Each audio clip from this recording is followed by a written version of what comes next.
The fog swallowed Mariner's Dock whole, but it could not hide the blood. At 8:15 on a raw October morning in 1932, Sir Reginald Harrington lay face up on the tar-black planks, a jeweled dagger buried to its ruby hilt beneath his sternum. His monocle glinted beside one ear, a half-smoked Havana still smoldered between lifeless fingers. Around him, crates of saffron and silk steamed in the cold, while dock workers stood frozen, breath pluming like ghosts. A single cry shattered the silence. Murder! And the Thames itself seemed to pause, waiting for the blade's secret to surface with the tide. Chapter 1. The Shadow on the Wharf. The fog did not merely drift along the Thames that evening of 14th of October 1932. It moved with the deliberate malice of a living thing. It coiled around the black hulls of the moored steamers, slithered between the crates stacked high upon Mariner's Dock, and pressed its cold, damp fingers against the brass nameplates of the Harrington and Thorne Import Company. The gas lamps along the wharf guttered and hissed, their halos reduced to sickly amber smears. Somewhere in the distance a ship's bell tolled 8 times, each note muffled as if the very air were waterlogged. Mariner's Dock was not a place for the fastidious. It smelled of tar, wet rope, rotting fish, and the sharper tang of spices, cinnamon, cloves, cardamom spilling from a ruptured sack on the pier. The planks beneath one's boots were treacherous with oil and the crushed remains of peppercorns that crunched like tiny bones. Cranes loomed overhead like the gallows of giants, their iron hooks swaying gently though no wind stirred the banners of the shipping lines. It was a place where fortunes were unloaded in burlap, and mystery arrived in teakwood chests sealed with red wax and the sigils of forgotten rajas. Sir Reginald Harrington strode through this labyrinth with the confidence of a man who believed the world had been arranged for his convenience. At 52, he remained a striking figure, tall, broad-shouldered, his silver hair swept back from a high forehead. His greatcoat of midnight blue Melton cloth cut in Savile Row's severest style. A monocle glinted in his left eye, though he needed no correction. It was affectation, a reminder to subordinates that he saw more clearly than they. In his gloved right hand he carried a Malacca cane with a jade knob. In the left a half-smoked Havana cigar that glowed like a malevolent eye whenever he drew upon it. He paused beneath the sign that bore his name in peeling gold leaf, Harrington and Thorne, and surveyed the domain he had wrested from the tides. 20 years earlier he had arrived on this same dock as a junior clerk with ink on his cuffs and ambition in his heart. Now the ledgers of half the empire's spice trade bore his signature. He exhaled a plume of blue smoke that mingled with the fog and was swallowed. Another triumphant voyage, he murmured to himself, for there was no one else to hear. The SS Calypso Queen had docked at dawn, her holds heavy with saffron from Kashmir, silk from Surat, and most precious of all, 24 small cedar boxes sealed with the mark of the Maharaja of Bind. Inside those boxes lay rubies the size of pigeons' eggs, destined for the vaults of coots and eventually the throats of duchesses. Sir Reginald's commission alone would purchase a modest estate in Surrey. He smiled, a thin, predatory expression that did not reach his eyes. A footstep sounded behind him, soft, deliberate, the tread of someone who knew how to move unheard across treacherous planks. Sir Reginald did not turn. He assumed it was his secretary, Miss Grant, come to remind him of the late appointment with the customs inspector. "You are punctual as ever, Eliza," he said, tapping ash from his cigar. "The manifest is in order, I trust." There was no reply, only the creak of a crane cable and the slap of water against the pilings. Sir Reginald's smile faltered. He pivoted on his heel, monocle flashing. The figure that emerged from the fog was not Miss Grant. It was cloaked in a long oilskin coat the color of wet slate, the hood drawn low so that only the lower half of the face was visible. a man's jaw clean-shaven, lips pressed thin. In the gloved right hand he carried something that caught the gaslight, a dagger. Its blade no longer than a man's forearm, but wickedly curved, the hilt a lattice of gold filigree studded with cabochon rubies. The weapon looked antique, oriental, the sort of relic one might find in the curio cabinet of a country house, except that it was here, on a London dock, and it was moving. Sir Reginald's cane clattered to the boards.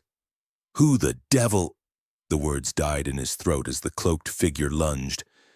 The attack was not frenzied, but surgical. The dagger flashed once, a silver arc against the fog, and buried itself to the hilt beneath Sir Reginald's sternum. There was a soft exhalation, half surprise, half sigh, as the importer's knees buckled. He clutched at the blade, fingers scrabbling over the jeweled hilt, but the steel had already found his heart. Blood blackened the gaslight, welled between his knuckles and pattered onto the planks like dark rain. The cloaked figure did not linger to watch him fall. With a twist of the wrist, he wrenched the dagger free, wiped the blade on Sir Reginald's greatcoat, and stepped back into the fog.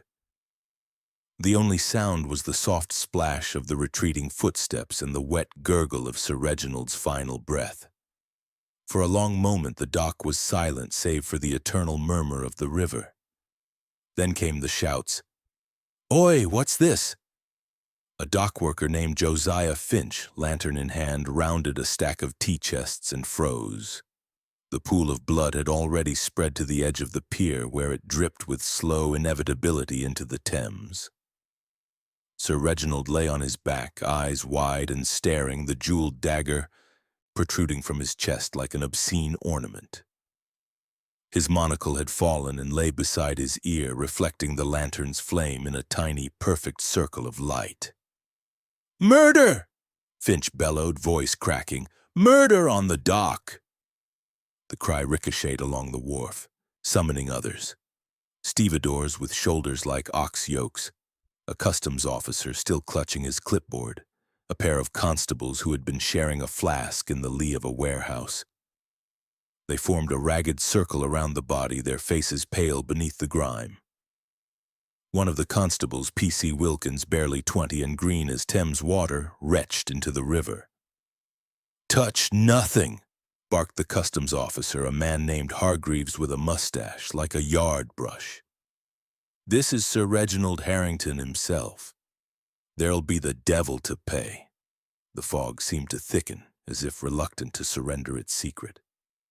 Lanterns bobbed like will-o'-the-wisps as more men arrived. Someone produced a tarpaulin to cover the corpse, but the blood had already soaked into the planks, staining them the color of dried roses. The dagger remained where it was, its rubies winking malevolently. "Seen anything like it?" whispered a stevedore to his mate. "Only in the pictures," came the reply. "That blade looks like it came off a pirate ship." "Or out of one of them heathen temples," said another. "Sir Reginald brought back all sorts from the East. Maybe one of them brought him back." Superstition rippled through the crowd like a chill wind. Mariner's Dock was no stranger to violence. Knives flashed in tavern brawls, men vanished into the river weighted with chains. But this was different. This was theatrical. The jeweled dagger, the fog, the silence before the scream. It was the stuff of penny dreadfuls, not the grim reality of a Thursday night in Wapping. High above, on the bridge of the Calypso Queen, the night watchman peered down. He had seen Sir Reginald arrive, had noted the cloaked figure approaching, but the fog had swallowed both before he could raise the alarm. Now he crossed himself, though he was Church of England and had not done so since childhood. By the time Inspector Japp arrived from Scotland Yard, the scene was a hive of controlled chaos. Constables had strung rope between bollards to keep back the growing crowd of dockworkers, newsboys, and curious cabbies. Japp was a compact man with a bowler hat perched at a jaunty angle and eyes that missed nothing. He pushed through the throng, barking orders. "Clear this rabble, and someone fetch a photographer. Official, mind. None of your press vultures. He knelt beside the body, careful not to disturb the blood pool. The dagger fascinated him. He had seen plenty of murder weapons, caches, razors, the occasional Webley. But nothing like this. The hilt was warm to the touch, as if it retained the heat of the hand that had wielded it. He noted the absence of footprints in the blood. The killer had stepped around the spreading pool with care. "Time of death?" he asked the police surgeon, Dr. Pritchard, who had just arrived puffing from his cab. "Less than an hour. The blood still tacky. Single thrust, upward angle. Knew what he was about. Heart pierced clean through." Jap grunted. "Professional? Or lucky, but that blade..." Pritchard gestured. "Exotic. Worth a king's ransom on its own." Jap stood, brushing soot from his knees. "Sir Reginald Harrington, Knight of the Realm, friend to half the cabinet, enemy to the other half. Someone wanted him dead very badly and very publicly." A constable approached, saluting. "Beg pardon, sir. Lady Harrington's been informed. She's on her way with the family solicitor." Jap's eyebrows rose. "Already? That was quick. Telephoned from the manor not 10 minutes after we arrived. Seems the butler recognized the description."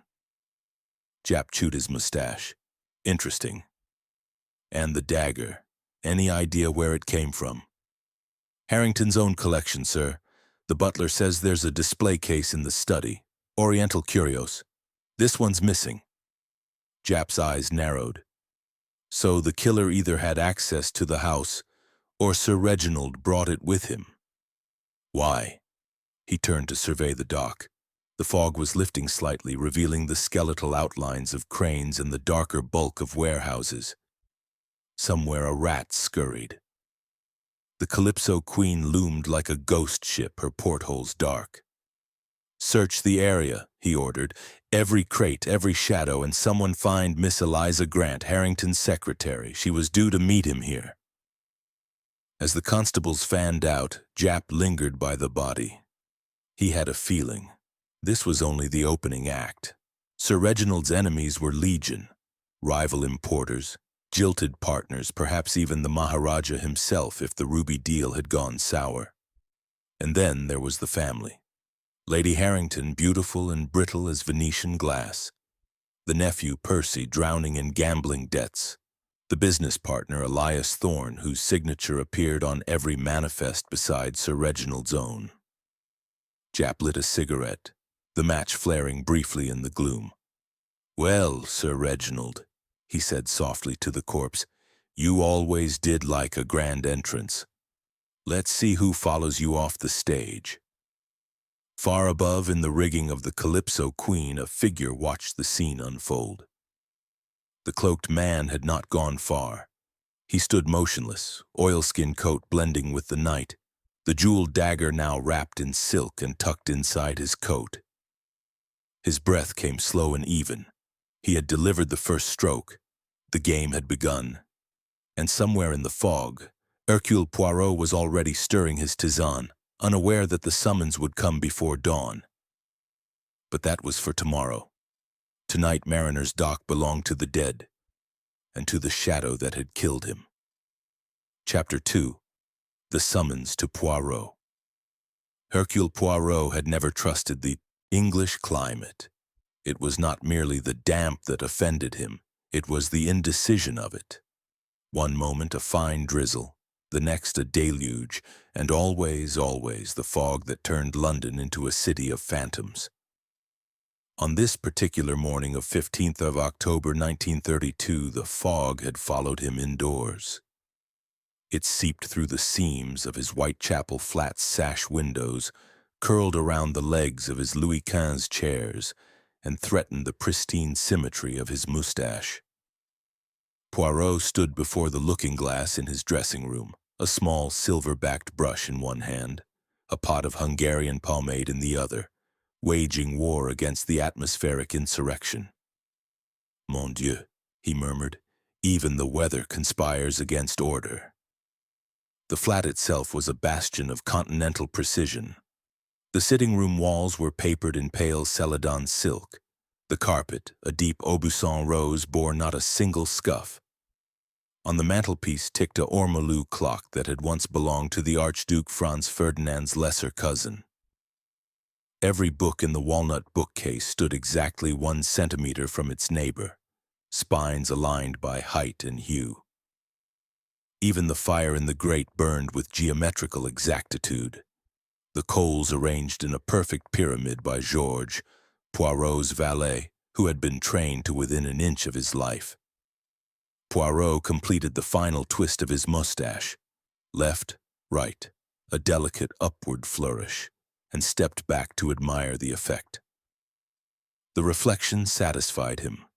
The egg-shaped head, the green eyes bright as peridots, the immaculate morning coat of charcoal gray with the faintest pinstripe. He permitted himself a small, complacent smile. Parfait. George entered with the breakfast tray, a single boiled egg in a porcelain cup painted with violets, 2 triangles of toast cut with mathematical precision, a pat of butter no larger than a sixpence, and the tisane, a blend of verbena and orange blossom that Poirot imported from a monastery in Provence. The valet placed the tray on the small table beside the window, drew back the curtains, and recoiled. "Begging your pardon, sir, but it's thicker than pea soup out there. Can't see the lamp-post across the street." Poirot lifted the lid of the egg cup, inhaled the delicate aroma. "The English fog, George. It is democratic. It obscures king and commoner alike. Today, perhaps, it will obscure a murderer." George, who had served Poirot for 7 years and still understood only half of what his employer said, merely bowed and withdrew. Poirot had just raised the first spoonful of egg to his lips when the telephone bell shrilled. It was an intrusive sound, like a crow in a cathedral. He set down the spoon with a sigh and crossed to the instrument on the escritoire. "Allô? Oui, c'est Poirot qui parle." The voice at the other end was clipped, urgent, familiar. "Poirot, it's Jap, Scotland Yard. I need you at Mariner's Dock, now." Poirot's eyebrows ascended. "Mon cher, Inspecteur, you interrupt my petit déjeuner. This must be a matter of gravity." "Gravity? Sir Reginald Harrington's been stabbed through the heart with a jeweled dagger worth more than my annual salary. Fogg's playing merry hell with the scene, and half the docks trampled it already. Get here before the press turns it into a circus." Poirot glanced at the clock. 8:17. "I shall arrive within the hour, but tell me, Jap. This dagger, it is from the East. India, I'd say. Rubies the size of shirt buttons, and get this. It's from Harrington's own collection, missing from his study since yesterday." "Ah, then the murderer is either intimate with the household, or Sir Reginald carried it himself. Intrigant. I come at once." He replaced the receiver and clapped his hands once. "George, my town coat, the astrakhan collar, and the galoshes. Today the Thames will try to drown me in its enthusiasm." George materialized with the garments. "Shall I telephone for a cab, sir?" "No. The Underground to Aldgate, then a taxi. In fog, the cab horse is more reliable than the motor engine." 20 minutes later, Poirot descended the steps of Whitechapel Station into a world bleached of color. The platform lamps were mere smudges of sulfur. The train, when it arrived, emerged from the tunnel like a dragon exhaling steam. He boarded a first-class carriage, empty save for a clergyman asleep over the Times, and unfolded his own copy of the newspaper. The headline screamed, "Dockland Murder Shocks City." Beneath it, a grainy photograph of Sir Reginald at the Lord Mayor's banquet, monocle gleaming, smile thin as a razor. Poirot read the article twice, lips moving silently. Sir Reginald Harrington, KBE 52, founder of Harrington and Thorne Imports, found stabbed on Mariner's Dock, 8:15 p.m. No arrests. Police baffled. He folded the paper with precision and gazed into the fog beyond the window. His mind, that meticulous engine, was already turning. Sir Reginald had been more than a merchant. He had been an empire. Spices, silks, gems, his warehouses bulged with the wealth of continents. Yet empires breed enemies the way carrion breeds flies. Who had hated him enough to strike in so public, so theatrical a manner? The dagger suggested passion, but the choice of weapons suggested calculation. A paradox. Poirot loved paradoxes. The train lurched into Aldgate East. Poirot alighted, galoshes squelching, and hailed a taxi on the street. The driver, a cheerful cockney with a nose like a ripe strawberry, peered at him through the partition. "Mariner's Dock, Gov? You'll pardon me saying, but that's a rough spot for a gent like you." Poirot settled into the seat. "I assure you, my friend, I have faced rougher spots than an English dock. Drive on." The taxi crawled through streets where the fog pressed against the windows like a living thing. Poirot reviewed what he knew.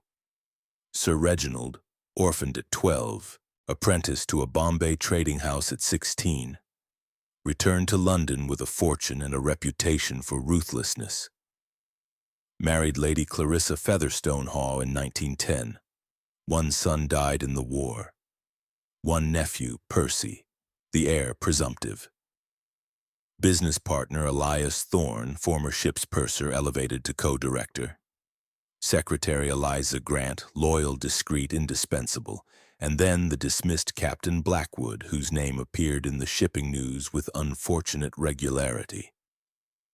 The taxi halted at the dock entrance, where a constable stood guard beneath a flapping tarpaulin. Poirot paid the fare, adding a generous tip. "You have earned it, mon brave. The fog is a tyrant." Inspector Japp awaited him beneath the Harrington and Thorne sign, bowler hat dripping. "About time, Poirot.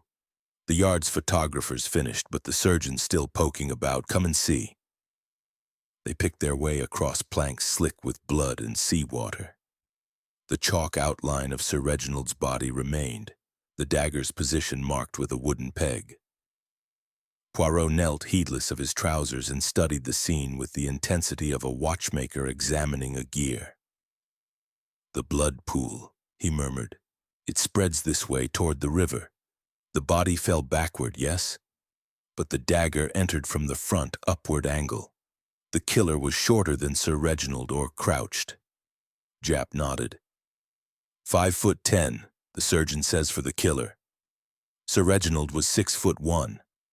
Poirot's eyes flicked to the surrounding crates. "And these footprints? See how they avoid the blood? The killer stepped around the pool. Not panic, precision. Also, the dagger was wiped on the coat here." He indicated a dark smear on the chalk line. "The murderer is fastidious." A constable approached with a canvas bundle. "Found this in the rubbish bin, sir. Thought it might be important." Poirot unfolded the bundle carefully. Inside lay a blood-stained glove, kid leather left hand, monogrammed E.T. "Eh bien," Poirot said softly. "Elias Thorne, perhaps? Or someone who wishes us to think so." Japp scratched his chin. "Thorne's office is 2 streets over. We'll have him in for questioning." Poirot stood, brushing sawdust from his knees. "First, I wish to see the family, the widow, the nephew, the secretary. Grief is illuminating, Japp.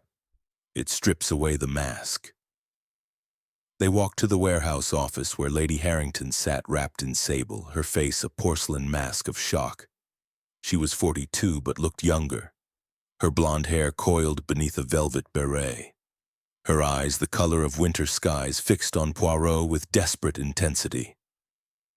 "Monsieur Poirot," she said, voice trembling only slightly. "They say you are the cleverest man in Europe. Find who did this to my husband." Poirot bowed. "Madame, I shall endeavor to do so. Tell me, when did you last see Sir Reginald alive?" "This morning. He left for the dock at 6. Said he had to meet the Calypso Queen, something about the rubies.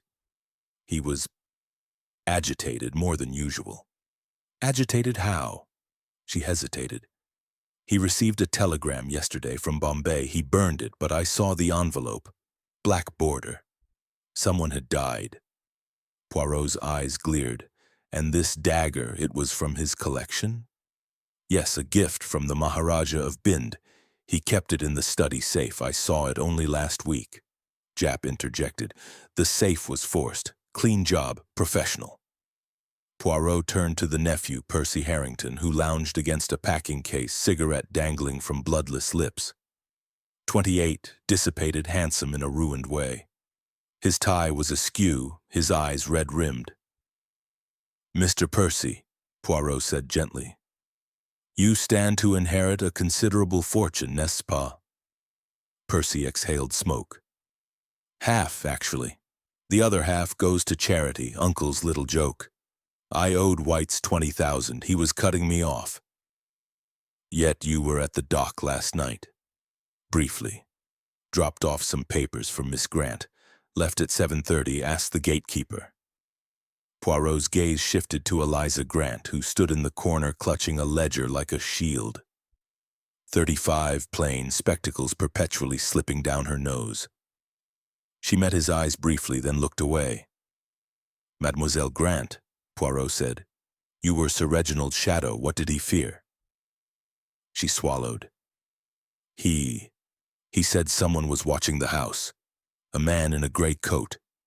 And there were letters, anonymous, accusing him of things in India. What things? I don't know. He burned them too. Poirot nodded slowly. The pieces were beginning to form a pattern, but the picture was still obscured. He turned to Jap. I must see the study, and the safe, also the telegram envelope. Lady Harrington, you have it? She produced it from her handbag. Black border, postmarked Bombay, 10th October. Inside, only ashes. As they left the office, Poirot paused by the blood-stained planks. He bent, picked up something tiny, a single ruby no larger than a pinhead glinting in the sawdust. Tiens, he whispered. The dagger loses its jewels like a snake shedding skin. Jap stared. You think the killer dropped it? Nah. I think the killer wants us to follow a trail, but which trail? They walked toward the gate where a newsboy was already shouting. Extra! Dock murder, police baffled. Poirot bought a copy, scanned the headlines, then folded it neatly. Come, Jap. We have much to do. The little gray cells, they are hungry. Behind them, the fog swallowed Mariner's Dock once more, but the ruby in Poirot's pocket burned like a coal against his palm. Somewhere in the city, a killer was planning the next move, and Hercule Poirot intended to be one step ahead. Chapter 3. Arrival at the scene. The fog had thinned to a gauzy veil by the time Poirot and Jap reached the Harrington warehouse office, yet Mariner's Dock still felt half submerged, as though the Thames had inhaled the world and exhaled only shadows. Gas lamps hissed along the quay. Their light glanced off wet cobbles and turned every puddle into a mirror of sickly gold. A constable lifted the rope for them, and Poirot stepped through, galoshes squelching with the precision of a metronome. The chalk outline of Sir Reginald's body lay like a crude constellation on the planks. A wooden peg marked the dagger's entry point. Another, the monocle's final resting place. Blood had soaked deep into the wood, forming a dark, irregular map of continents. Poirot crouched, heedless of his trousers, and studied the scene with the reverence of a priest at an altar. Observe, Jap, he murmured. The blood flows toward the river, not away. The body fell backward, arms flung wide. See the drag marks of the heels? Yet the dagger entered from the front, angled upward. The killer was shorter, or knelt. Also, he indicated a faint semicircle of scuffed sawdust. The murderer pivoted here, wiped the blade on the coat, here, then stepped around the pool, not panic, calculation. Jap grunted. Surgeon says 5'10", give or take. Sir Reginald was 6'1". Précisément. Poirot's gloved finger traced the air above the chalk. And this? He produced the tiny ruby from his pocket, holding it to the light. From the dagger's hilt. It did not fall in the struggle. The setting is too tight. It was pried loose. A message, perhaps. A gust of wind rattled the corrugated warehouse doors. Somewhere a chain clanked against a mast. Poirot rose and surveyed the surroundings. Towering crates stenciled with Hindi script, coils of hawser thick as a man's thigh, a discarded cigar butt half submerged in tar. He retrieved the butt with a handkerchief, sniffed delicately. Reginald's brand, Corona Extra Havana. But the burn is uneven. Someone held it clumsily, or he tucked it away. We shall see. They entered the warehouse office, a cavernous space smelling of pepper and damp ledger paper. Lady Harrington sat on a leather chair, sable coat draped like a funeral pall. Her hands trembled around a cup of tea gone cold. Percy Harrington leaned against a filing cabinet, cigarette smoldering between bloodless fingers. Elias Thorne, broad, florid nautical blazer straining at the buttons, paced before a map of trade routes. Miss Eliza Grant hovered by the door, clutching a ledger as though it were a life raft. Poirot bowed to the room. Mesdames, Messieurs, Hercule Poirot is at your service. We seek truth, not sensation. Lady Harrington's voice was brittle crystal. Truth? My husband lies dead on these filthy planks, stabbed with his own dagger. Find the monster, monsieur. Poirot's eyes softened. Madame, grief is natural, but answers hide in details. You saw Sir Reginald yesterday morning? At breakfast, he was distracted. The Bombay telegram had unsettled him. She produced the black-bordered envelope from her bag, only ash inside. He burned the message at once. Poirot turned to Thorne. Monsieur, you argued with Sir Reginald last week over the Calypso Queen's manifest? Thorne's jowls quivered. A misunderstanding. Cargo short by 2 crates of saffron. I accused the supercargo. Reginald accused me. We settled it. His gaze flicked to the blood-stained glove Jap had bagged. That's not mine. Monogram's wrong. My initials are EJT. Percy exhaled smoke. Uncle was cutting me off. 20,000 at White's. I was at the dock briefly. Dropped papers for Eliza. Gatekeeper saw me leave at 7:30. Miss Grant's spectacles slipped. I was in the office till 8. Sir Reginald telephoned, said he'd meet the customs inspector alone. He sounded afraid. Poirot's gaze sharpened. Afraid of what, mademoiselle? She hesitated. He kept glancing over his shoulder. Said someone followed him from the house, a man in a gray coat. Jap produced a photograph. The jeweled dagger cleaned of blood, rubies blazing. From the study safe, forced open between 6 and 7 p.m. yesterday. No fingerprints but Sir Reginald's. Poirot studied the image. The safe combination, was it known to the household? Only Sir Reginald and Miss Grant, Lady Harrington said. She kept the duplicate key. Miss Grant paled. I never... A sudden crack split the air. A gunshot, sharp as a whip. The window above the desk shattered. Glass rained onto the map. Percy dove behind the filing cabinet. Thorne swore. Jap drew his revolver and lunged for the door. Stay down, he roared. Poirot, calm as a statue, crouched beside Lady Harrington. Madame, the bullet, was it meant for you? She stared at the hole in the wall, plaster dust drifting like snow. I don't know. Jap returned minutes later, face grim. Shot from the crane opposite. No sign of the gunman. Fog swallowed him. But this was wedged in the rigging. He held up a brass cartridge casing, still warm. Poirot examined it. 455 Webley, service revolver, military perhaps, or police. His eyes met Jap's. Someone wishes to silence witnesses before we begin. Outside, the dock workers had scattered. Only the gulls wheeled overhead, screaming. Poirot stepped onto the quay, scanning the crane's skeletal arm. A scrap of gray cloth fluttered from a rivet torn from the shooter's coat. Tiens, he plucked it free. Wool expensive, Savile Row perhaps. Our follower leaves breadcrumbs. Jap signaled constables to search the crane. Poirot returned to the office where tension crackled like static. Mes amis, he said softly. The game accelerates. Sir Reginald's death was no random act.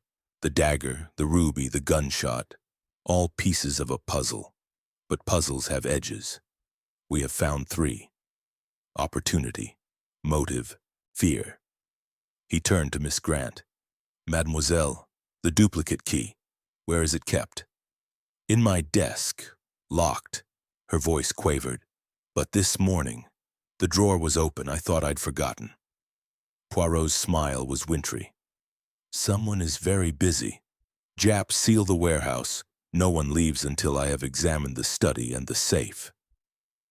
As they prepared to depart for the Harrington Manor, a dock worker ran up breathless.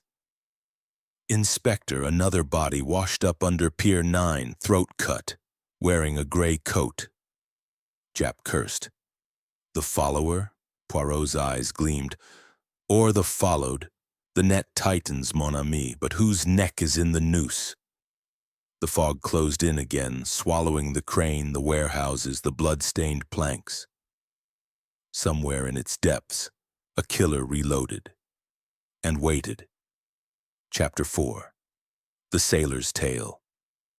The Jolly Tar Tavern crouched at the end of Mariner's Dock like a barnacled whale, its windows filmed with decades of pipe smoke and salt.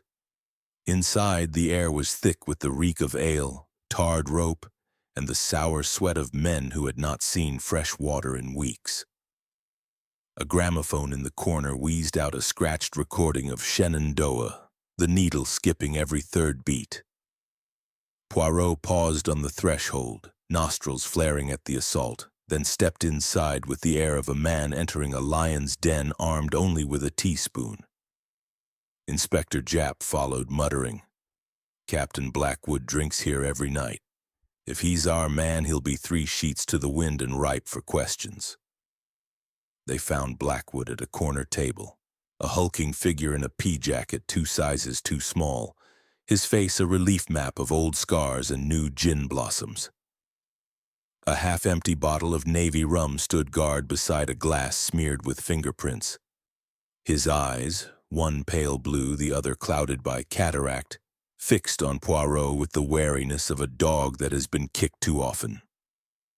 Captain Blackwood? Poirot inquired, bowing slightly.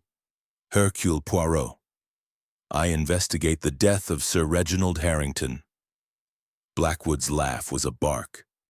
Investigate? The bastard's dead and the world's a cleaner place. Sit if you must, but I'll not stand for gents in fancy coats. Poirot took the opposite bench, folding his hands atop his cane. Jap remained standing, hand near his pocket. The tavern noise dimmed. Sailors sensed a storm brewing. You served under Sir Reginald on the Oriental Star, Bombay Run, 1928, Poirot began. Dismissed for smuggling, tell me. Blackwood drained his glass and slammed it down. Smuggling, that's rich. He was the smuggler, opium in the silk bales, rubies sewn into the hems. I found the false bottoms. He paid me to keep quiet, then sacked me when the customs men sniffed too close. Lost my ticket, my pension, my name. Been scraping the bilge ever since. His voice carried the rasp of a man who had shouted orders into typhoons. Poirot noted the tremor in the captain's left hand. Rum or guilt? Your alibi for last evening? Here, from 6 bells till the constable dragged me out at midnight. Ask Polly. He jerked a thumb toward the barmaid, a brassy woman with arms like hams. She nodded confirmation without pausing her polishing. Jap leaned in. We found a body under Pier 9. Gray coat, throat cut. Know him? Blackwood's good eye narrowed. Gray coat? Sounds like the shadow what's been dogging the dock. Asked questions about the Calypso Queen. Thought he was Harrington's spy. Poirot produced the scrap of gray wool from the crane. This tore from the shooter who fired at the warehouse an hour ago. Same man? Blackwood took the cloth, rubbed it between calloused fingers. Expensive, not dockside weave. Your shooter's no stevedore. The gramophone needle scratched to silence. In the hush, Poirot asked softly, "The jeweled dagger. Did Sir Reginald ever show it to you?" Blackwood's laugh was bitter. "Show it? He threatened me with it once in his cabin. Said he'd gut me like a cod if I breathed a word. Gift from some Maharaja," he bragged. "Worth a fortune." Poirot's eyes gleamed. "And the rubies from the Calypso Queen, were they the same stones?" "Same color, same cut, but those were loose. The daggers were set." Blackwood poured another tot, hands steadier now. "Look, I hated the man, but I didn't kill him. Stabbing's too clean. I'd have weighted him and dropped him off the Nore." Jap signaled Poirot aside. "Alibi holds. Polly and 3 tars swear he never left. And the gray coat corpse, face too battered to identify, but pockets held a customs badge. Name of Hargreaves." Poirot's mustache twitched. "The customs officer who first secured the scene, mon Dieu. Someone removes witnesses with efficiency." They left Blackwood to his rum and stepped into the fog. The dock was quieter now, only the gulls and the slap of water against piles. Poirot paused beneath a lantern, producing the cigar butt from his pocket. "Observe, Jap, the burn marks, uneven, as though held by a man unused to cigars. Blackwood smokes a pipe," he sniffed, "and beneath the tobacco, opium. Sir Reginald's vice, yes?" Jap whistled. "So the killer shared a smoke with him before the strike? Or after? To contemplate the deed." Poirot tucked the butt away. "Come. We visit Miss Grant at the manor. She holds the duplicate key and perhaps more." The Harrington Manor lay in Belgravia, a Palladian pile glowing like a wedding cake behind wrought iron gates. The butler, a desiccated figure named Soames, admitted them with the air of a man announcing a funeral. "Miss Grant is in the study, sir. Lady Harrington is indisposed. Master Percy has not returned from White's." The study was a shrine to imperial plunder. Tiger skins, ivory tusks, a glass case where the jeweled dagger had once reposed. The safe door yawned open, its lock scored by a jemmy. Miss Grant stood beside it, spectacles fogged with tears or nerves. "Monsieur Poirot," she whispered, "the police have taken fingerprints, but I found this." She held out a scrap of paper torn from a ledger. On it, in Sir Reginald's spidery hand, E.T., 2 crates saffron, 5,000. "Elias Thorne," Jap growled. Miss Grant nodded. "I discovered it wedged behind the safe this morning. Sir Reginald was auditing the Calypso Queen manifest. He suspected embezzlement." Poirot examined the scrap. "And the duplicate key?" "Still in my drawer, but the lock was picked." She opened a desk drawer. The mechanism hung loose like a broken jaw. Poirot's gaze swept the room, settling on a faint scuff mark near the window. A boot print smaller than a man's. "Someone entered here last night between 6 and 7 while Sir Reginald dined. They knew the safe, the dagger, the household routine." A sudden thud overhead made them start. Soames appeared, pale. "Begging your pardon, Lady Harrington. She's locked herself in the boudoir, screaming about shadows at the window." Jap bounded up the stairs 2 at a time. Poirot followed more sedately, mind racing. The boudoir door was ajar. Inside, Lady Harrington cowered beside a chaise, a shattered vase at her feet. "He was here," she gasped. "A face at the glass, gray coat, eyes like holes." Jap examined the window. No footprints on the balcony, but a single ruby glinted on the sill, identical to the one from the dock. Poirot closed his fist around it. "The killer returns to the scene, not once but twice. He taunts us, but why?" Below, the telephone rang. Soames answered, then called up. "Inspector, urgent, from the yard. Another fire. Warehouse 3, Harrington and Thorne's spice store, burning like Guy Fawkes." Jap cursed. "Arson?" Poirot's eyes were green fire. "Distraction, or destruction of evidence. The net closes, mon ami, but the fish thrashes. We must be quicker." As they rushed for the door, Poirot paused at the study globe, spinning it idly. His fingers stopped on Bombay. "The past," he murmured, "is a tide that washes up old sins, and someone fears the undertow." Outside, the fog had lifted to reveal a sky the color of bruised pewter. Somewhere in its depths flames roared, and a killer counted the minutes until the next strike. Chapter 5. Shadows of the Past. The Harrington Manor's drawing room had been transformed into a tribunal. Art Deco lamps cast hard pools of light across Persian rugs. The air smelled of beeswax, fear, and the faint char of the warehouse fire still clinging to Jap's coat. Poirot stood at the mantel, a small Napoleon amid the wreckage of an empire. Around him, the suspects formed a tense constellation. Lady Harrington white-knuckled on a chaise. Elias Thorne sweating into his blazer. Captain Blackwood summoned from the Jolly Tar and smelling of rum and brine. Miss Grant clutching, her ledger like a hymnal. Percy Harrington returned from White's with the pallor of a man who had lost more than money. Outside, rain lashed the tall windows, drumming a tattoo that matched the pulse in Poirot's temples. He waited until the grandfather clock struck the quarter hour, then spoke. "Mesdames, messieurs, the truth is a shy creature. It hides in shadows, but shadows are cast by light. Tonight, we turn on every lamp." He lifted the jeweled dagger, now cleaned, wrapped in velvet, from a silver tray. The rubies caught the glow and bled crimson across the walls. "This blade killed Sir Reginald, yet it is more than steel.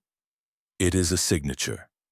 The poison on the tip, curare, from the Amazon, imported in Sir Reginald's own crates, was applied after the stab. Why? To ensure death, yes, but also to point us toward the warehouse stocks. Someone wished us to look there." Thorne shifted. "I've no access to poisons." Poirot's smile was thin. "Non, your signature appears on every customs form for the past 5 years, including the crate marked C. Amazonica, specimens for Q. Opened last month. Empty now." Thorne's jowls trembled. "That was botanical. And lethal." Poirot turned to Blackwood. "Capitaine, you hated Sir Reginald. Justly, perhaps. But you did not kill him. Your boots are size 11. The print by the study window is size 8. And your pipe tobacco is Navy cut, not Havana." Blackwood grunted relief. Poirot's gaze settled on Percy. "Monsieur, you forged your uncle's signature on a check for £5,000 found in the study desk. A clumsy attempt to frame yourself, or to distract us from the real theft? 2 crates of saffron, value $20,000, vanished from the Calypso Queen manifest?" Percy paled. "I needed the money, but you did not take it. The crates were signed out by E.T. Poirot's eyes flicked to Thorne. "Your initials, monsieur." Lady Harrington rose, voice shaking. "Reginald was cruel. He beat me when the gin took him. I wished him dead 1,000 times, but I did not wield that knife." Poirot bowed. "Madame, your bruises are old. The affair with the cavalry officer ended in 1929. Irrelevant." He moved to Miss Grant. "Mademoiselle, you loved Sir Reginald, n'est-ce pas? The locket you wear, open it." Her fingers fumbled. Inside, a miniature photograph, not of a child, but of Sir Reginald, younger, smiling. A single tear slid down her cheek. "He promised to leave his wife," she whispered. "Then laughed. Said I was useful, nothing more." Poirot's voice softened. "Yet you did not kill him. The curare vial found in your desk planted, your fingerprints absent." He returned to the center of the room. The killer needed three things: access to the safe, knowledge of the poison, and a motive that burned hotter than hate. We have a red herring, the forged check. Another, the planted vial. A third, the customs. Officer Hargreaves' throat cut to silence him. Why? Japp stepped forward. Warehouse 3 burned an hour ago. Fire brigade says accelerant, kerosene from the dock stores. But the ledgers survived, one page missing. The Calypso Queen Ruby manifest. Poirot nodded. Exactly. The rubies were not in the safe. They were on Sir Reginald, sewn into his coat lining. I felt the lumps when I examined the body. Cut free after death. The killer took them, left the dagger as a flourish. Thorne surged to his feet. This is madness. I was at my club. From 8 o'clock, Japp finished. But the safe was forced at 6:30, and your cufflink, singed, was found in the warehouse ashes. Thorne's hand went to his sleeve. The matching link was gone. Poirot continued, relentless. You argued with Sir Reginald over the saffron. He discovered your embezzlement. You followed him to the dock, took the dagger from the study earlier, Miss Grant's drawer picked with a hairpin. You stabbed him, poisoned the blade from your own crate, cut free the rubies. Then you fired the warehouse to destroy the manifest. Lady Harrington gasped. But the shot at the office was you, Monsieur Thorne, from the crane. You wore the gray coat stolen from Hargreaves, whom you later killed to cover your trail. The ruby on the boudoir sill? Dropped deliberately. You wanted us to chase ghosts. Thorne's face collapsed like wet paper. He was going to ruin me. The rubies were my salvation. Japp snapped handcuffs. Elias James Thorne, I arrest you for the murder of Sir Reginald Harrington and Customs Officer Hargreaves. As Thorne was led away, Poirot addressed the room. The motive was greed, yes, but also fear. Sir Reginald's telegram from Bombay, his old partner dead. A confession mailed to Scotland Yard. Thorne intercepted it, burned it, but the past is stubborn. Miss Grant sank to her knees, sobbing. Percy stared at the dagger as though seeing it for the first time. Lady Harrington closed her eyes, relief and grief mingling. Outside, the rain eased to a drizzle. Poirot stepped onto the terrace, lighting a tisane-scented cigarette. Japp joined him. Neatly done, Poirot. But the rubies?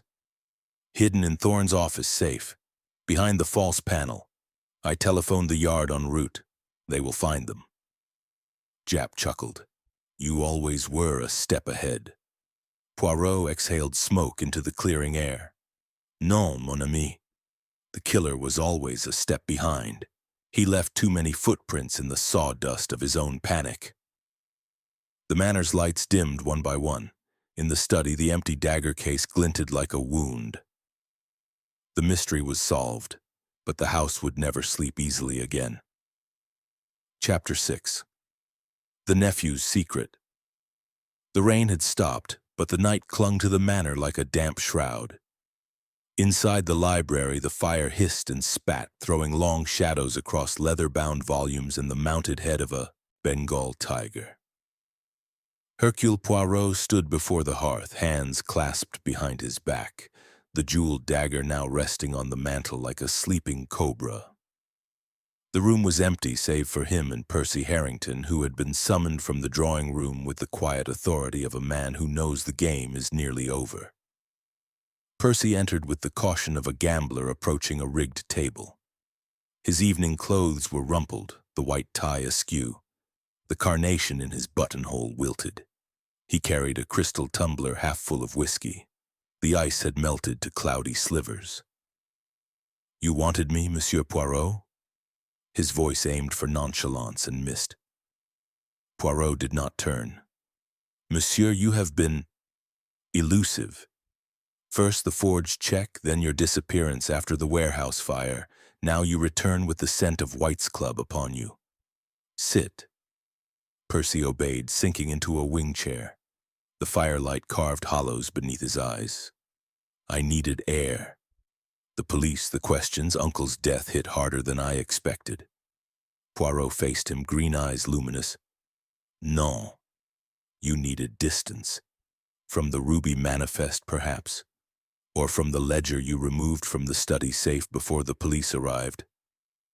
Percy's glass trembled. I don't know what you mean. Poirot produced a slim oilskin-wrapped packet from his coat. He unwrapped it with deliberate care, a single page torn from a ledger, edges singed. The heading read Calypso Queen, confidential cargo. Beneath, in Sir Reginald's hand, 24 rubies, pigeon blood, 8 to 10 CT each. Delivered to E.T. for cutting, value $48,000. Percy stared as though it were a death warrant. Where did you? From the grate in your bedroom, monsieur. You burned the rest. But this corner survived. Careless. Poirot laid the page on the blotter. You knew Thorne was stealing. You confronted your uncle. He laughed. Said you were in too deep with your debts to judge.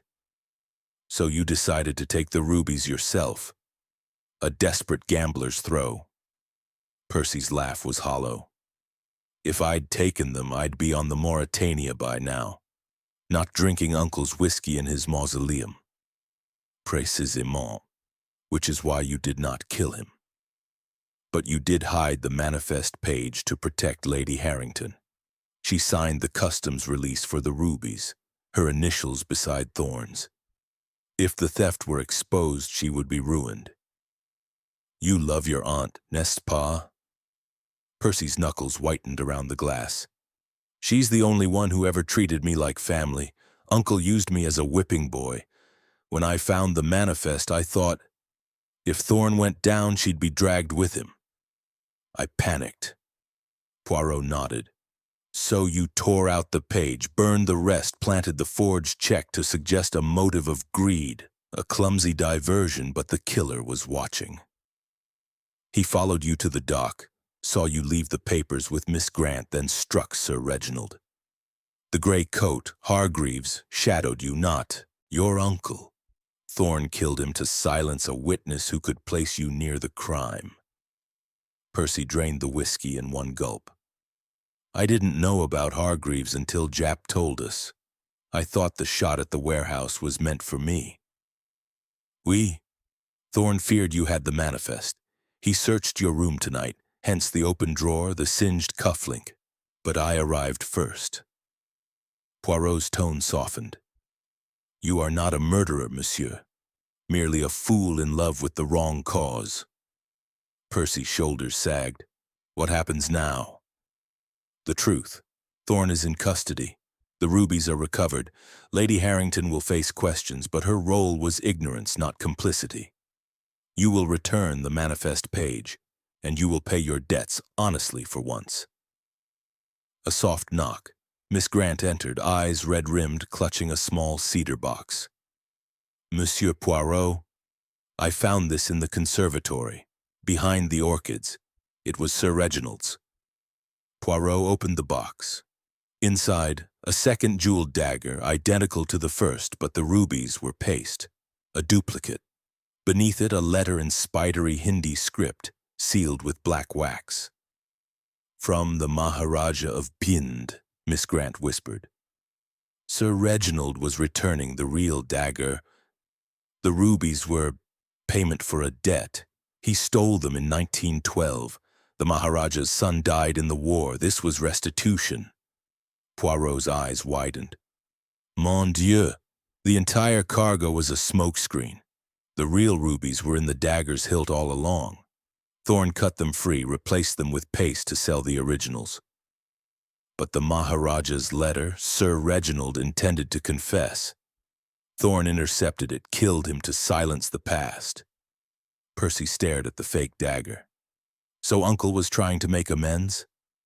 Oui, too late. The past is a tide, monsieur. It drowns the unprepared. Footsteps in the corridor.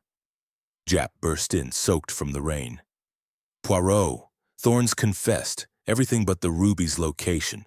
Says they're where the tiger watches. What the devil does that mean? Poirot's gaze drifted to the mounted tiger head above the mantel. Its glass eyes glinted. He reached up, fingers probing the snarling mouth. A click. The lower jaw dropped open like a trap. Inside, a velvet pouch heavy with crimson fire. "The tiger watches," Poirot murmured. "Naturellement," Japp whistled. 24 stones, enough to buy a small kingdom. Percy stood suddenly steady. "I'll face the music, Poirot. For Aunt Clarissa, she deserves that much." Poirot inclined his head. "Courage, monsieur, it is the rarest gem." As Japp bagged the rubies, Poirot returned the fake dagger to its box. The library fire settled into embers. Outside, the fog had lifted entirely, revealing a sky washed clean. Dawn was only hours away, and with it, the end of secrets. But in the conservatory, among the orchids, a single black wax seal lay crushed on the floor. The Maharaja's crest.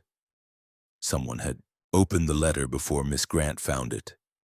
And in the silence, Poirot heard the faint tick of the ormolu clock, counting down to a final revelation. Chapter 7. Threads unravel. The Harrington Conservatory was a cathedral of glass and green, moonlight slicing through the panes in silver blades. Orchids drooped like mourners, the air hung heavy with loam and the ghost of Sir Reginald's pipe tobacco. Poirot stood alone among the foliage, the crushed black wax seal in his palm. The Maharaja's crest, a tiger rampant, stared up at him like an accusation. Someone had read the letter before Miss Grant discovered the cedar box. Someone who knew the rubies were paste and the real debt lay in blood. Footsteps, soft, deliberate, echoed from the corridor. Poirot slipped behind a stand of palms. Lady Harrington entered, a silhouette in black velvet, a candle in a crystal holder trembling in her hand. She moved to the orchid bench, knelt, and pried up a loose tile, beneath a small tin box. She opened it with shaking fingers. Inside lay a single ruby, pigeon blood, flawless, and a photograph.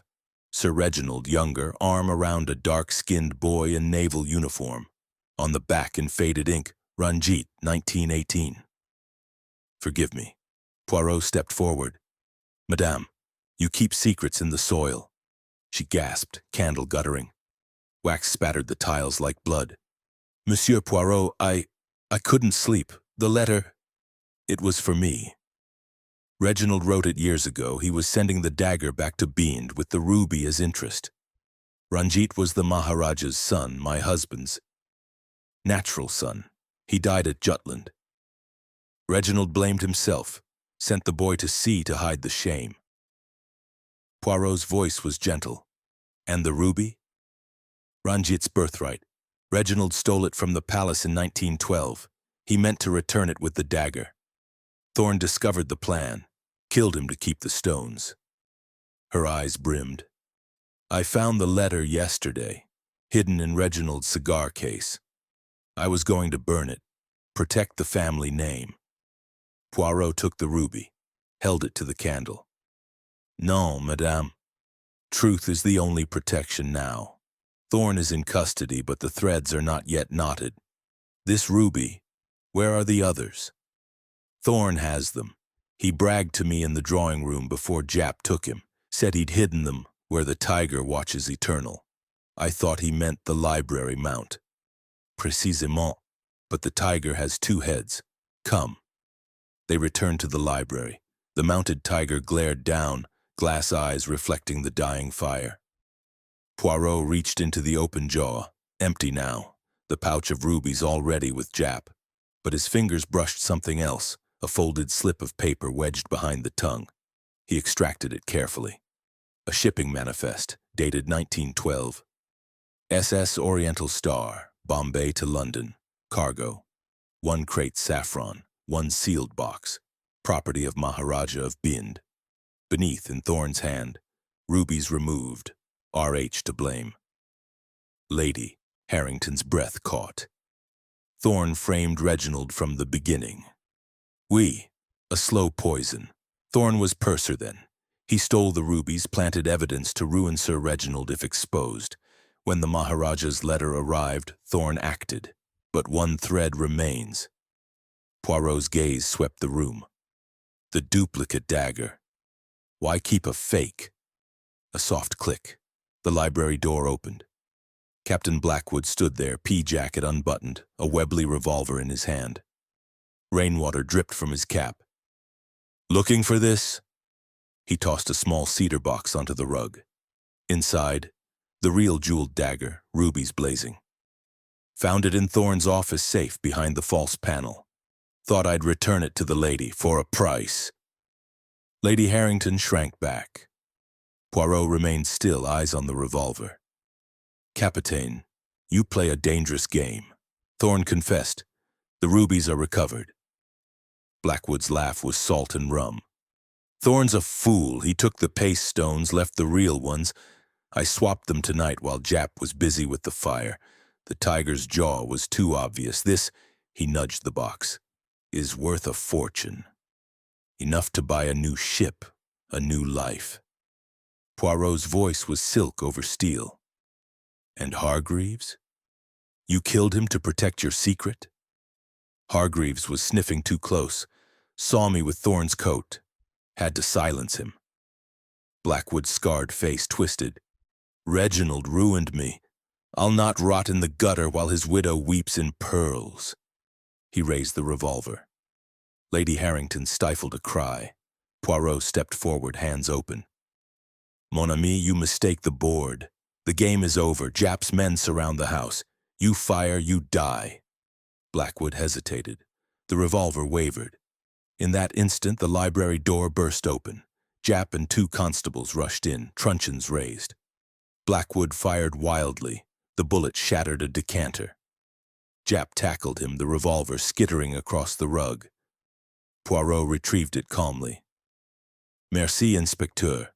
The captain's confession ties the final knot." As Blackwood was cuffed, Poirot turned to Lady Harrington.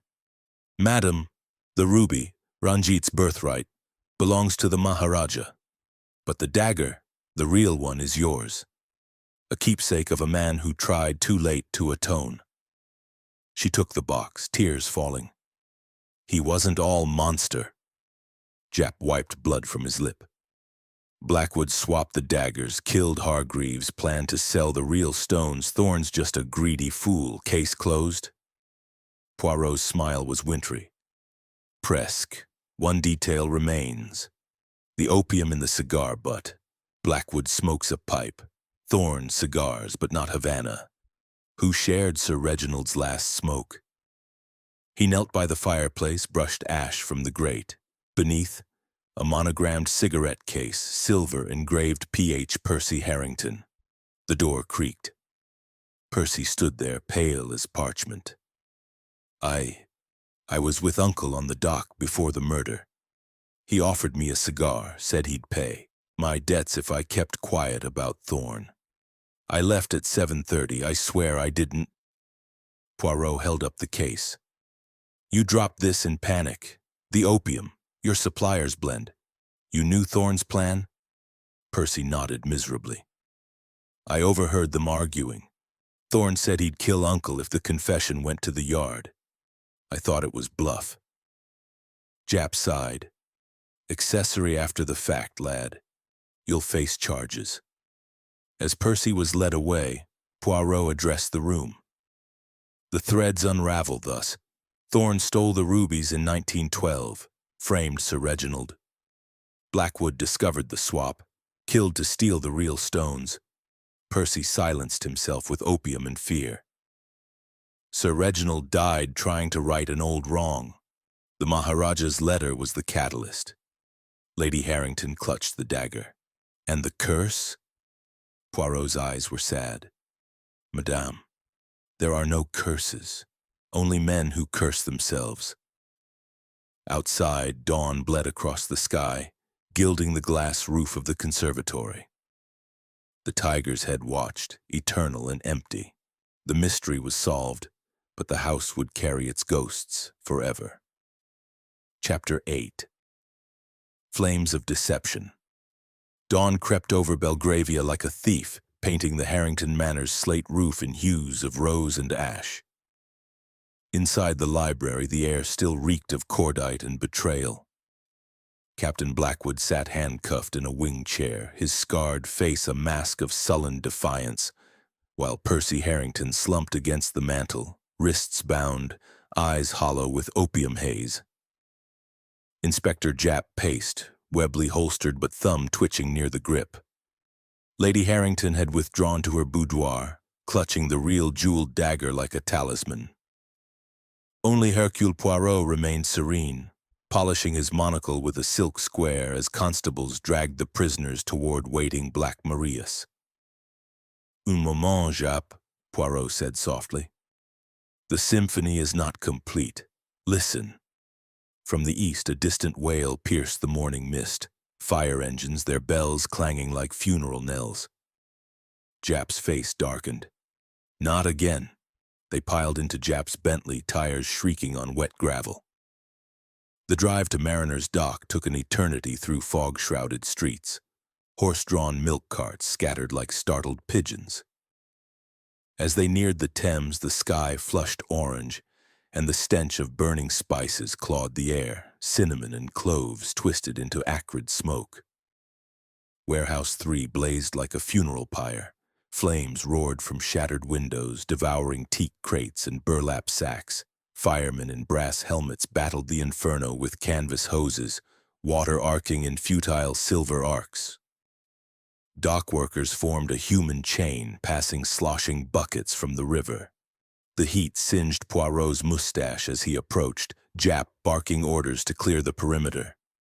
"Arson," the fire chief confirmed, sooty face grim. Kerosene poured along the east wall, dock stores.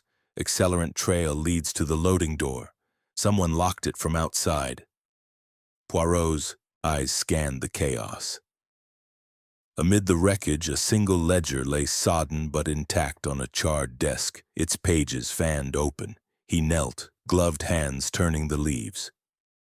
The Calypso Queen Manifest, miraculously spared, listed every ruby, every spice sack. But one page was excised, edges ragged. "Voyez, Japp, the thief returns for his trophy." A constable approached, holding a cufflink, gold engraved EJT, still warm from the ashes. "Found it by the kerosene drum, sir." Japp's jaw tightened. "Thorne, he's in custody, but someone's doing his dirty work." Poirot rose, gaze drifting to the warehouse roof where smoke curled like genies. "No.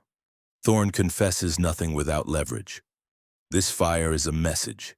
For me." Back at the station, Thorne sprawled in the interrogation room, a bulldog in a too-tight collar.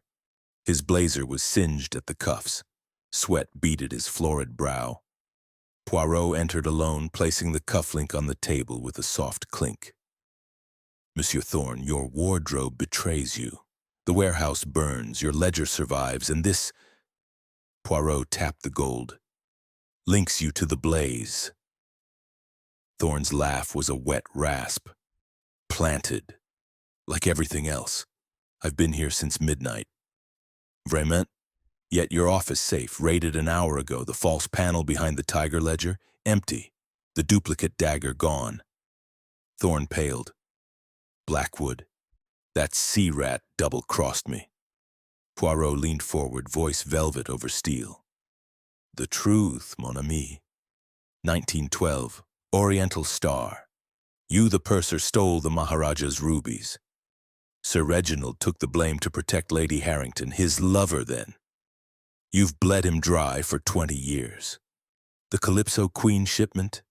Your final haul. But he discovered the theft, planned confession. You killed him." Thorne's jowls quivered. "He deserved it. Whipping his wife, ruining Blackwood, bleeding me white on partnership shares. The rubies were mine by right. And Hargreaves? Nosy customs git. Saw me with the gray coat. Had to go." Thorne's eyes gleamed. "But the real stones? Safe, where the Thames meets the tide." Poirot's mustache twitched. "The mud flats at low ebb, weighted in oilskin prévoyant. But Blackwood knows. He swapped your pace daggers, the fire, his signal. He has the real prize. The door burst open. Jap, breathless. Miss Grant's missing. Left a note. The dock holds the truth. They raced back to Mariner's Dock, the sun now a bloodshot eye above the warehouses. The tide was out, exposing a wasteland of mud and debris. Poirot led them to the pilings beneath Pier 9, where Hargreaves's body had washed up. His cane probed the slime. Something glinted. He hooked an oilskin bundle heavy with seawater. Inside, thorns rubies, 24 pigeon blood flames. But no dagger. A scream echoed from the Jolly Tar. They sprinted, boots pounding planks. Inside the tavern, chaos. Overturned tables, shattered glass. Miss Eliza Grant lay slumped across the bar, spectacles askew, a curare vial clutched in her hand. Polly, the barmaid, hovered, wringing her apron. She came in raving. The truth, the truth. Drank something from that vial, said it was justice. Poirot knelt, pulse faint at her throat. Vive encore. Call the surgeon. He pried open the vial, residue of curare but diluted. Not suicide, poisoned earlier. Someone silenced her. Miss Grant's eyes fluttered. The ledger. Thorne's desk. Second key. Jap rummaged her pockets, produced a brass key stamped H&T vault. The sub-basement. Spice vaults. They descended into the dock's underbelly, dank stone tunnels reeking of mold and cloves. The vault door creaked open. Inside, towering racks of burlap sacks, shadows pooling like ink. A figure crouched by a crate, Captain Blackwood prying at a false bottom. "Capitaine!" Poirot's voice rang off the walls. Blackwood whirled, Webley raised. "Stay back. The real dagger's here, rubies intact, worth a fleet." Jap drew. "Drop it, Blackwood." The captain fired, wild, ricocheting off stone. Poirot dove behind a spice rack. Pepper exploded in choking clouds. Jap returned fire. Blackwood staggered, clutching his shoulder. The Webley clattered free. As constables swarmed, Poirot retrieved the cedar box from the crate. The genuine dagger, rubies blazing. "You swapped them flawlessly, Capitaine, but greed is a poor captain." Blackwood slumped against the wall, blood staining his pea jacket. "Reginald owed me, ruined me for his sins." "No. You ruined yourself." Poirot turned to Jap. "Two killers, one grave. Thorne the spider, Blackwood the wolf. The web is torn." Above, Miss Grant recovered under oxygen. Her testimony sealed it. She'd witnessed Thorne forcing the safe, stealing the manifest. The curare slipped into her tea by Blackwood. As the sun climbed, Mariner's Dock breathed easier. The flames died to embers. The tide returned, washing clean the mudflats. Poirot lit a Tizan cigarette, watching gulls wheel overhead. "Fini, Jap. But one shadow lingers." Jap frowned. "Lady Harrington?" "Précisément. She knew of Ranjit. The photo in her tin. Did she poison the well, or merely drink from it?" The inspector sighed. "Tomorrow's work." Poirot exhaled smoke into the light. "Toujours. The little gray cells never sleep." Chapter 9. The Gathering Storm. The Harrington drawing room, bathed in the pallid glow of electric lamps, felt more like an interrogation chamber than a gentleman's retreat. Heavy velvet curtains muffled the storm's fury outside, but within tension crackled like lightning. Hercule Poirot occupied the Persian rug's center, his diminutive frame radiating authority. Inspector Jap leaned against the mantel, pipe clenched in teeth, while uniformed constables blocked the exits. The suspects formed a ragged semicircle. Lady Harrington composed yet hollow-eyed on a brocade sofa. Percy Harrington fidgeting with a signet ring. The frail Miss Eliza Grant, swathed in a shawl despite the fire's warmth. Elias Thorne shackled and smirking from a hard chair. Captain Blackwood, his shoulder bandaged, eyes stormy as the Thames. Rain lashed the leaded windows, thunder growling in distant preamble. Poirot cleared his throat, voice measured as a metronome. Mes amis, we gather not for tea, but for truth. Sir Reginald's murder is no isolated thunderclap, but the culmination of a lifelong tempest. Allow me to order the chaos. He withdrew the Maharaja's letter from his waistcoat, unfolding it with deliberate care. The Hindi script danced under the lamplight, black wax fragments scattering like omens. 1912. Elias Thorne, purser aboard the Oriental Star, pilfers rubies destined for the Maharaja of Bind. Sir Reginald Harrington, lover to Lady Clarissa, assumes blame to preserve her reputation and his rising fortunes. Thorne extracts tribute for silence, a vampire on the Empire's veins. Fast forward to 1932, the Calypso Queen delivers atonement, a jeweled dagger concealing the original stones. Sir Reginald plans restitution. Thorne intercepts, slays him on Mariner's Dock, harvests the rubies, substitutes paste. Thorne snorted, chains rattling. Circumstantial drivel, where's your proof, Belgian? Poirot's eyes gleamed. Patience, monsieur. The singed ledger page from Percy's grate bears your initials, and discrepancies matching the theft. Hargreaves's bloodied glove, monogrammed E.T., recovered from warehouse ashes. Miss Grant witnessed the safe's violation, her duplicate key, though picked, traces to your jemmy. Grant averted her gaze, fingers twisting the shawl. Lady Harrington interjected, voice laced with ice. And my role? Wife to a monster, privy to his cruelties, motive aplenty.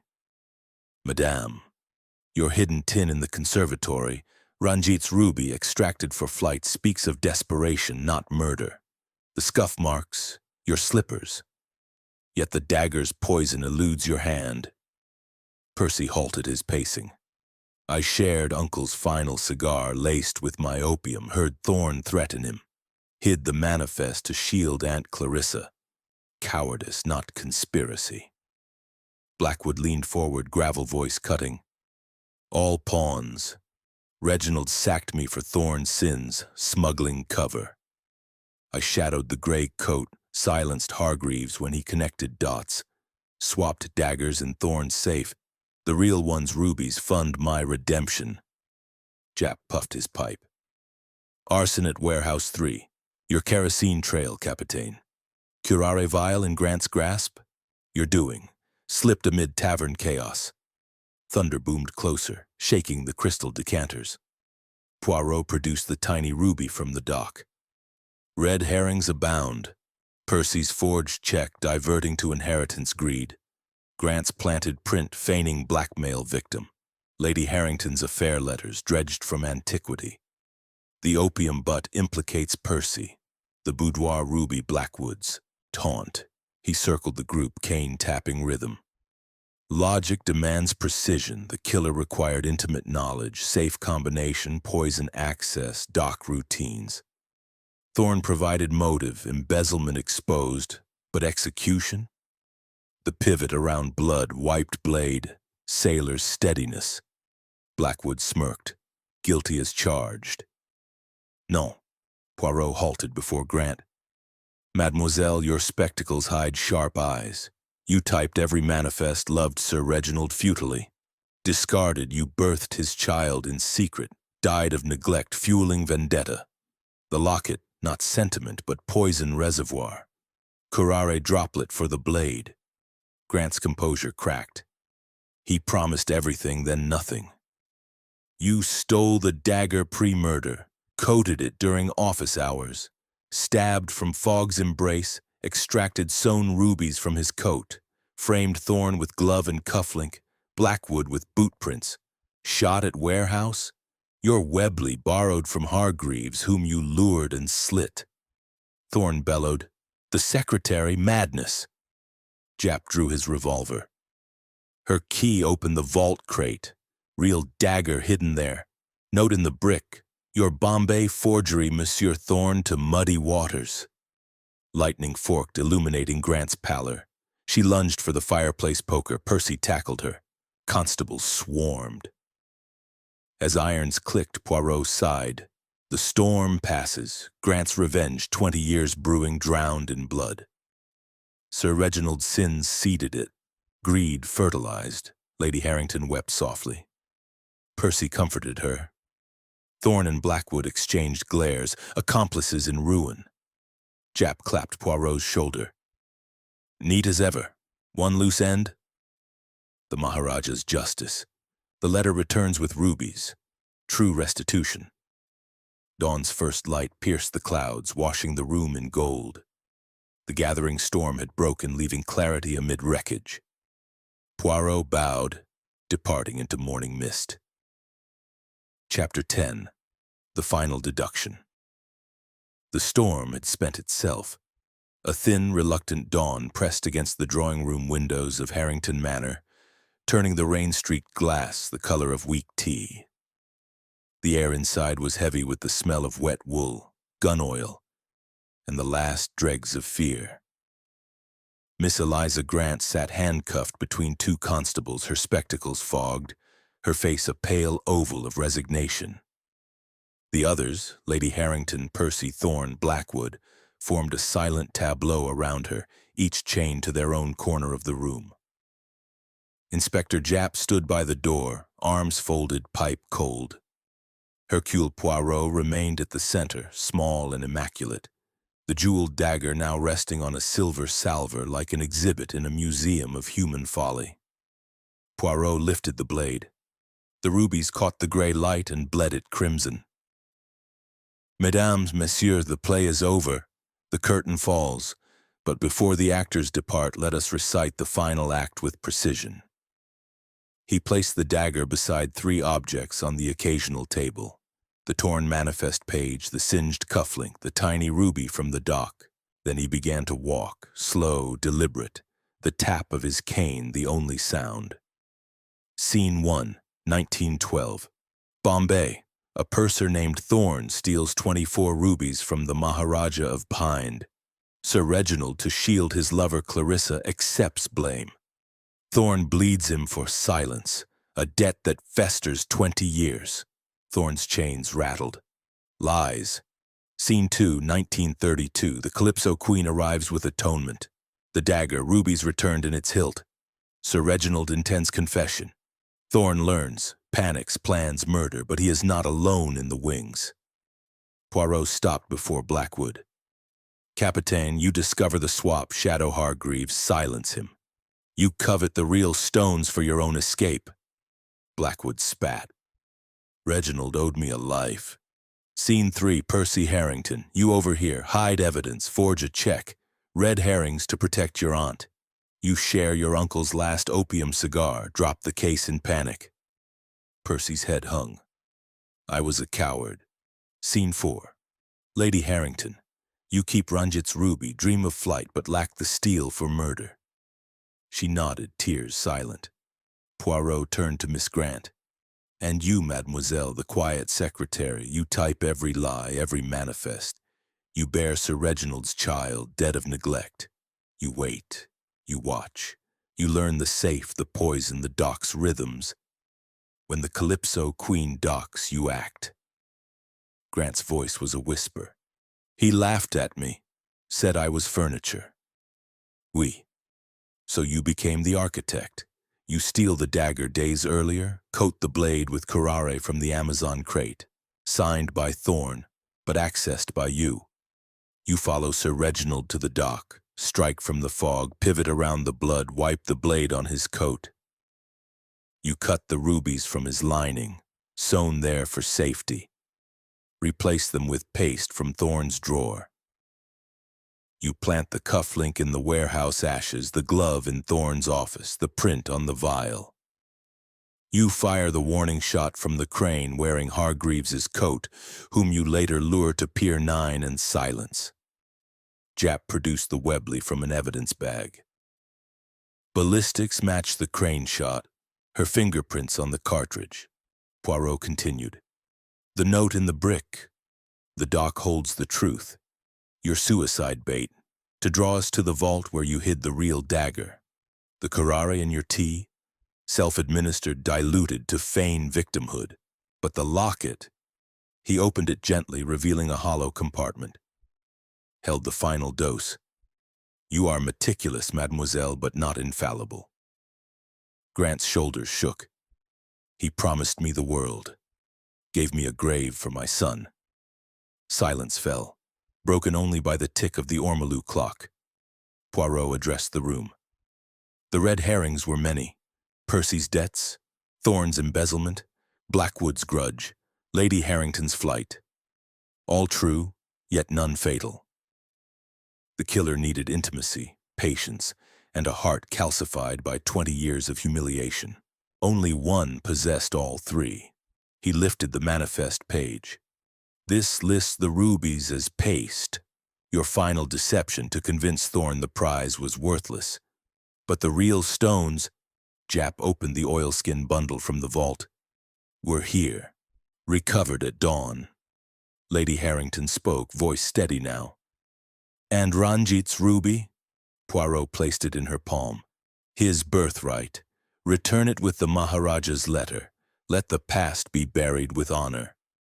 Japp signaled the constables. Eliza Grant, you are charged with the murders of Sir Reginald Harrington and Customs Officer Hargreaves and the attempted murder of yourself for deception.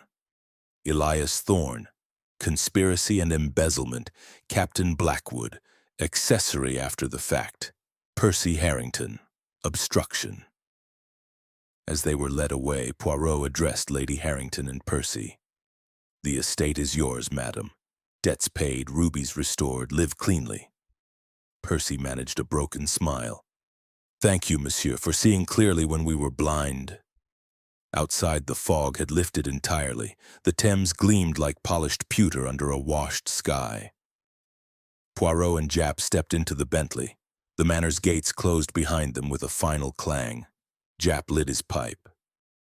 Another triumph, Poirot, though I'll miss the chase. Poirot adjusted his hat. Mon ami, the chase is eternal. Only the quarry changes. As they drove toward London, the sun broke free, gilding the spires. Mariner's Dock lay quiet, the blood long washed into the river. The jeweled dagger, real and paste, would return to Bind. The rubies would fund a school in Ranjit's name. And somewhere a small gray cell ticked on, already hungry for the next puzzle.